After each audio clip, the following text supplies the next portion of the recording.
Okay, so you've decided that Pinterest marketing is for you. You are going to use it for your business because, well, all the other options are either really, really hard or you're exhausted. This is a good choice. Pinterest now has over 518 million monthly users, and it's growing every single day. There's a ton of opportunity for your business on Pinterest.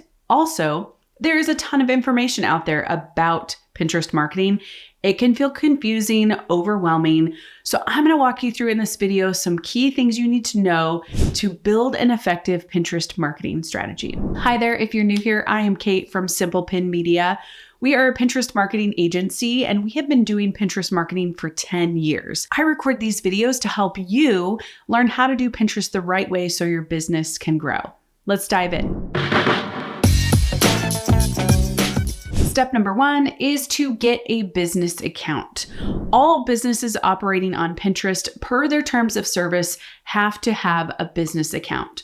The reason we tell people this is that on other platforms, you might hear people have a personal account or a creator account, but on Pinterest, it's simply business and personal. You want a business account. You get access to super cool things that will help your business. So number 1, get yourself a business account. The process to get your business account is super easy. We're going to leave a link below in the description. Just follow the prompts. It should take you less than 5 minutes. Step number 2 is determine who your audience is, or maybe your avatar. So what's interesting about Pinterest is that the traffic is what we call cold or new to you.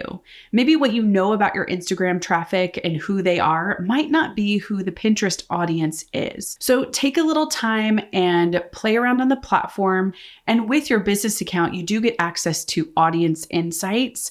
This is a really helpful tool, maybe not so much in the beginning because you haven't really pinned that much, but later down the line, you can see what they're clicking on, what they're saving, and that's going to give you an indicator of the content that they're interested that you produce. But even if you're not on Pinterest that much just yet, still go to Audience Insights, click around and just see who the audience is, especially around your niche. Step number 3 is you want to research relevant keywords. So remember earlier I said that Pinterest is a cold platform. It's a cold platform because it's a search and discovery platform. It's where people go to search for ideas. They are not interested in what's happening in your day. They're interested in the type of content that you produce or the products that you sell. That means when they go to Pinterest, they search a specific word or phrase. What you need to do in order to do organic marketing on Pinterest is find the keywords that work for getting in front of that audience. So you can use the search bar at the top, or you can use the trends tool. We have several videos below in the description that'll help you kind of walk through how to use those tools. But here's the 3 places you want to make sure you put keywords: in your profile. It's really important so that your profile, people know right off the bat what you're about by identifying that particular keyword. And then board titles and descriptions, and then your pin titles and your pin descriptions. So keywords are really important in all of these areas because it tells the Pinterest algorithm what your content is about so that it can match up with those searches of what people are searching. So don't forget to make keywords a really important part of your strategy. To get you started with keywords, we have a completely free keyword guide for you. It has all ideas for seasonality, for different types of content. Click down below in the description and you'll get that for free. All right, if you are looking for Pinterest business advice and tools and resources and news, then I'd love for you to sign up for our weekly Pinterest Made Simple newsletter. This is brought to you every Wednesday. I write it and I gather together all the resources, all the news that's happening around the interwebs, and help serve up to you in a really simple, easy to read format where you can understand what's happening on Pinterest. You can get access to tools that will help you get better, and you'll be able to talk about Pinterest at a party like you know exactly what you are talking about. So it's basically the Pinterest Cliff Notes. Again, you can get this for free at simplepinmedia.com/newsletter. Just click the link below in the description to sign up now. Number 4 is optimize your profile. We call the Pinterest profile or Pinterest page. This is kind of like your Instagram page or Instagram profile. It's everything that's about you and who you are. So starting from top to bottom, you can choose a cover image. You can choose the name of your profile, choose the description. Make sure you fill this out. You really don't need to do it more more than once unless you have a rebrand that you're doing. If you've been using Pinterest in the past and you're looking to take it into a rebrand, or maybe it was personal to business, you want to make sure and clean up the profiles, clean up the boards so there's not anything lingering that's old. So let's say you talk about food and you have things on there about nails and fashion. Just simply move those to secret so they're not there, so they don't distract from what your profile is about. I do this all the time. I have my Simple Pin Media profile that's very Pinterest focused and business focused. And then I have several secret boards that I use personally because I don't like toggling back and forth between two accounts. So it's more than you can use those secret boards like crazy. It's really great. The last thing you want to do with your profile is stand back from it, look and say, does this represent my brand? If somebody came to my profile, which it's pretty rare on Pinterest that people do visit profiles, but if they do they know who you are and what you do? Okay, so I just mentioned that there's two different types of cleaning up your profile. Those who are going from a rebrand to kind of like a personal to business, or maybe those who have never set up an account before. If this overwhelms you, we have two options for you.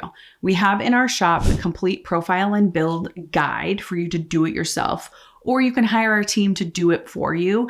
We have done cleanup and builds now for 10 years. We've had several different accounts, niches that we've worked with. So just head to our website, simplepinmedia.com, and you can sign up for that. Now comes the fun part, creating pins. So pins are essentially like the billboard advertising on Pinterest, and they are a different size than every other platform out there. They're vertical 2 to 3. So when you're creating a pin, what you're doing is you're giving kind of like a quick snapshot of what your product is or what your content is.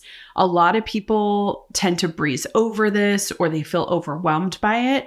There's a couple of different options. One, we recommend you use Canva. It is really, really easy to create pins in there and they have a lot of great ideas. Number two, buy Pinterest templates for Canva. Let other people do the heavy lifting for you, and then you can use that template to create your own image.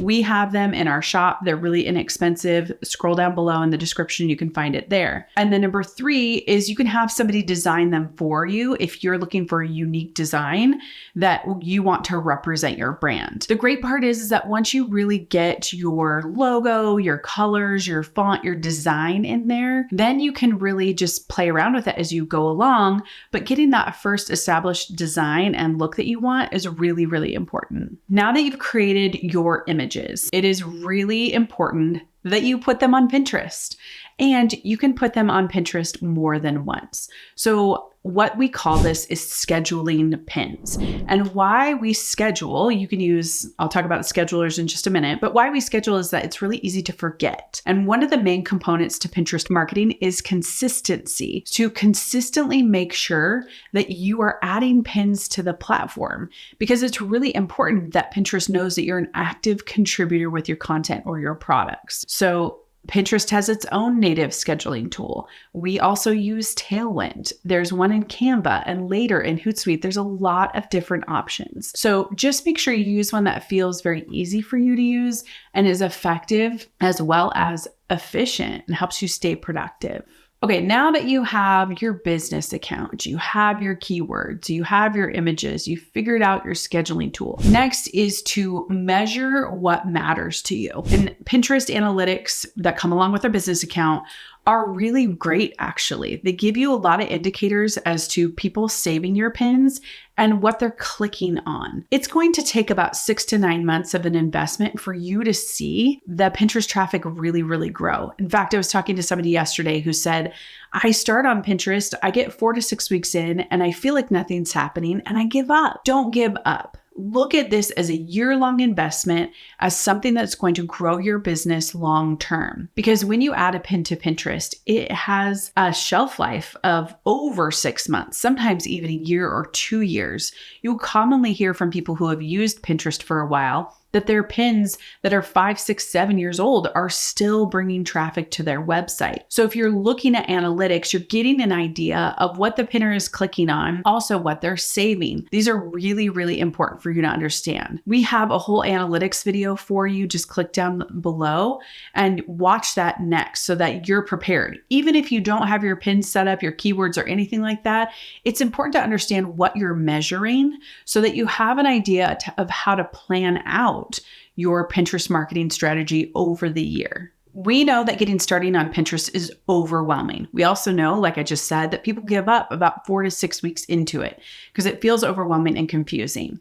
We have a Pinterest 101 start sequence for you that is totally free. It's 4 videos. It helps you get on Pinterest the right way. It kind of accomplishes those things that I talked about in steps 1 through 3. And then we can help you after that. You'll see this prompt for our course called The Blueprint.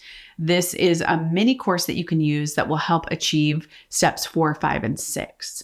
So head to simplepinmedia.com/start to get those videos and get started on Pinterest right now. Especially in this crazy, ever-changing environment, it is important to have a really good cold lead source, and we believe Pinterest is that.